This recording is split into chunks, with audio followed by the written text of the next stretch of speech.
Sedulur, saat ini saya berada di alun-alun Sumedang menuju makam Eyang Cut Nyadin. Seperti biasa, bagi yang tidak suka dengan video saya, jangan like, jangan komen, jangan subscribe.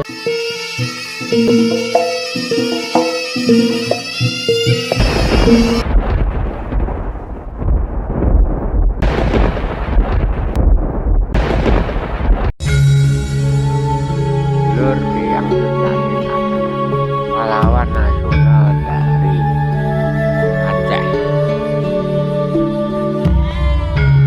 Terus kenapa makam Eyang Cut Nyadin ada berada di Sumedang?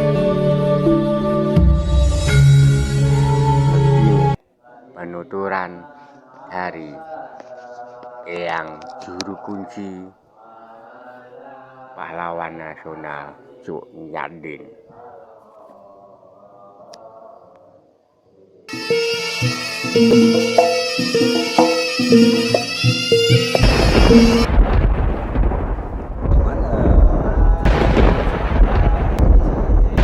Bahwa Cut Nyadin bisa ketangkapnya itu atas laporan panglimanya, yaitu Teku Panglaut. Nah itu salah satunya, dan sebetulnya ada lagi pertanyaannya, kenapa Ibu Cut Nyadin bisa ketangkap? Betul ya? Ya. Itu memang salah satu laporan panglimanya, tetapi sebelum laporan itu kan kenapa dulu? Iya. Jadi yang pertama awalnya kenapa Ibu Cut Nyadin bisa ditangkap? Karena Ibu Cut Nyadin sudah buta. Gitu. Iya. Jadi Ibu Cut Nyadin bisa ketangkap. Nah kemudian tanggal 6 November 1905 Ibu Cut Nyadin ini dijemput, bukan ditangkap, dijemput oleh Belanda ini. Iya. Nah, oleh Belanda kemudian dibawa ke markas Belanda. Nah, setelah itu tahun 1906 Ibu Cut Nyadin dibawa ke Jakarta Iya. oleh Belanda dengan satu juru bicara dan satu pengawal. Iya. Iya. Pengawalnya yang bernama Teku Nana, juru bicaranya tidak diketahui, tapi kemungkinan, tapi nggak tahu ya, Iya. kemungkinan yaitu Panglaut itu yang laporan sebagai Iya. tanggung jawabnya mungkin. Betul. Nah selanjutnya setelah di Jakarta Ibu Cut Nyadin ini mau diasingkan lagi, Iya. tetapi Ibu Cut Nyadin bicara, Iya. boleh saya diasingkan tetapi ke Sumedang. Gitu. Padahal nggak tahu Sumedang itu di mana, jangankan saudara kenalan pun nggak ada, istilahnya asal bicara. Iya. Iya. Nah disitulah yang simpang siurnya itu, pemerintahan punya sejarah, pemerintah Sumedang punya sejarah. Ibu Cut Nyadin katanya dijemput Iya. ke Jakarta. Kalau dijemput berarti dia tahu adanya udah ada komunikasi dengan Belanda. Betul. Berarti sabotase. Sabotase ya. Jadi sebetulnya di mana-mana pun yang namanya diasingkan tanpa seizin sepengetahuan yang mana yang itu. Iya. Iya. Iya. Nah itulah salah satunya kesimpang siuran. Nah jadi setelah itu, setelah sampai di Sumedang, Ibu Cut Nyadin diserahkan kepada Bapak Bupati Sumedang Iya. Iya. yang bernama Eyang Surya Atmaja. Hmm. Waktu itu belum menjadi Eyang Mekah. Iya. Nah, karena pada Oke. waktu itu Ibu Cut Nyadin di sini tahun 1906. Iya. Iya. Ya, dan Eyang Mekah itu ada digelar Eyang Mekah setelah tahun 1920. Berarti perbedaan waktu dan zaman ya. Logis. Nah, setelah itu, setelah diserahkan, Bapak Bupati ini melihat komunikasi Ibu Cut Nyadin hanya bahasa Aceh dan bahasa Arab, Iya. maka dia memanggil tokoh ulama yang bisa bahasa Arab, Iya. yaitu Kiai Haji Sanusi. Dan inilah makamnya. Iya, yang mana? Yang ini.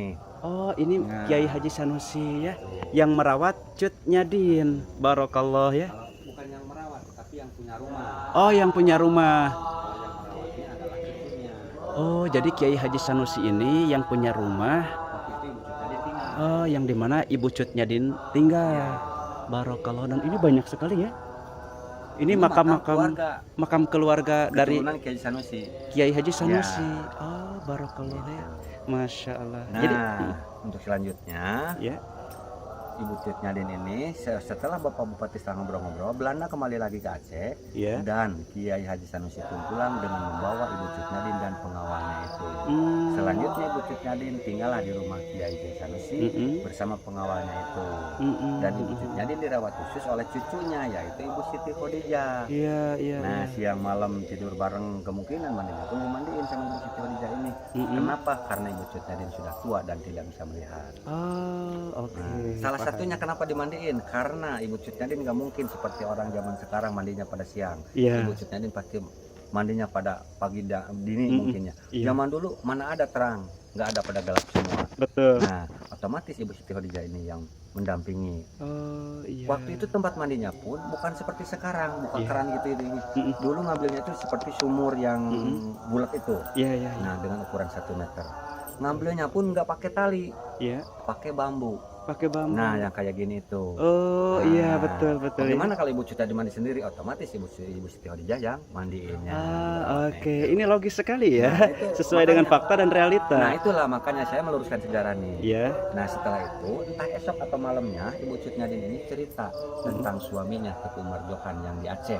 Walaupun sudah meninggal tetapi masih dicari oleh Belanda. Iya. Nah, ketakutan keluarga Kiai Haji Sanusi, Ibu Cut Nyadin ada yang mencari lagi, maka namanya pun diberi gelar Iya. atau panggilan gelar, yaitu Ibu Ratu. Ibu Ratu. Nah, ini salah satu pertanyaan juga. Betul. Kenapa dia memberikan gelar Ibu Ratu?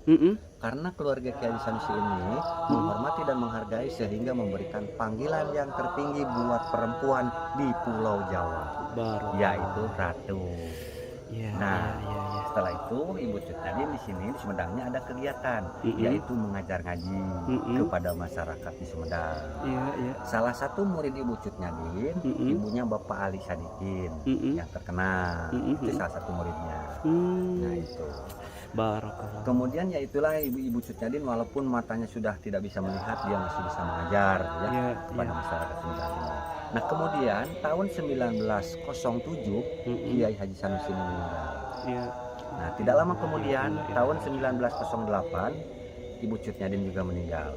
Nah, ketika Ibu Cut Nyadin meninggal, keluarga Kiai Haji Sanusi ini berunding atau bertanya, Iya. mau dimakamkan di mana ini Ibu Cut Nyadin? Karena kalau ke Aceh jelas tidak mungkin, Iya. sebab tidak tahu alamat dan terlalu jauh.